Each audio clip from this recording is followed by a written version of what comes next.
Hello, everybody. I'm here with Valerie Amos, who's the current director of SOAS in London, amongst many other things, but I won't go into the details of everything that she's done. I'm very grateful that you're here. She's visiting us in Madrid and spending with us a day and a bit, and you're about to give a lecture to our Masters in International Relations students about a whole range of things. You've been involved in global politics in the UN and also through the British government. What are the main trends or the main trend that you would point to that is changing domestic and global politics right now? So when you look at the world, what would you say is one of the most concerning trends that you see out there? Well, first of all, it's great to be here, so thank you for welcoming me, and it's always lovely to be in Madrid, so thank you for that opportunity.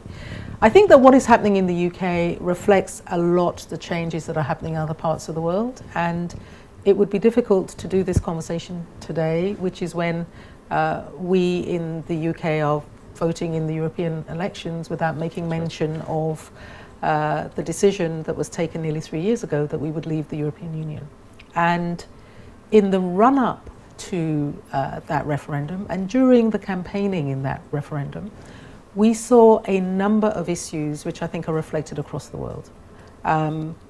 The concerns about the lack of public investment, for example, in areas like health and education, a concern about migrant and refugee populations and what that was doing to the sense of Britishness and community and our sense of identity. A rise in a kind of populist form of politics, which appears to have short-term instant solutions to major structural economic change that is happening across the world. And something that particularly concerns me, a shift really in the trust between politicians and the people, a sense in which our major political institutions, including Parliament, but also our political parties, are seen as being very distant from the concerns of people on a day-to-day basis. But on the positive side, a rise in the number of people who are prepared to engage directly on the issues that concern them, climate change being one of those examples. I think what is happening also around technology, greater communication across the world, but also greater fragmentation at the same time. So we're seeing greater connectivity, but also greater fragmentation, a rise in a sense of insecurity and fear. These are major issues that concern me. So, just a follow-up and final question about this, but this idea of economic, social fracture producing political fracture around the world, and it's not just the UK and Brexit. Yeah, absolutely. And of course, in the US, we felt this in Spain as well through a number of political phenomena that we've gone through in this country. Is there an agenda out there to tackle this? There's been talk here of a new social contract. Maybe these things are now so deep that they have to be fundamentally addressed in a structural manner. Is there an agenda out there? Who's leading on this? Do you see any political leadership out there that is actually inspiring and that you think will address these underlying trends that are leading to this fascinating, worrying moment, but fascinating in a sense, because it's bringing back domestic politics to the centrality of global affairs. Absolutely. Which is a bit odd, no? Because for IR folks like you and like myself, we sit on top of these academic institutions that look at global issues. The last few years have been about the centrality of domestic issues shaping the global agenda. But who's leading on this? What do you see out there that's a source of inspiration and you think that might actually bridge this gap and close this fracture? So I'd say two general things before coming to your specifics. The first, I think, is that politically we've forgotten that politics is essentially local. So yes, these are big global challenges, but you have to bring them back to the domestic and think about how are they affecting people on the day-to-day basis. And as politicians, we have to be able to break it down to speak to people's real-life experiences. And I think that that's where part of the disconnect comes from.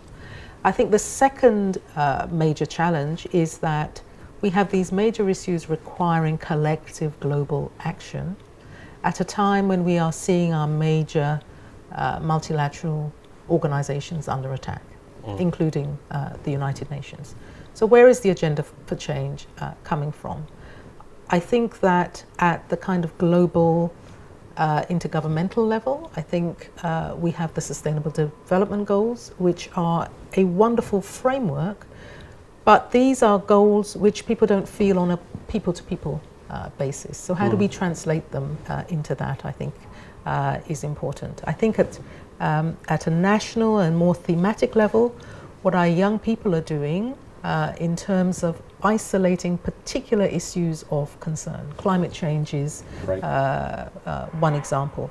At SOAS, so many of our students are concerned about refugees and what is happening with refugee communities, and are very engaged in action around that issue. The protection generally of human rights. Again, a lot of young people concerned about what is happening in terms of women, what is happening to LGBTQ communities as another example.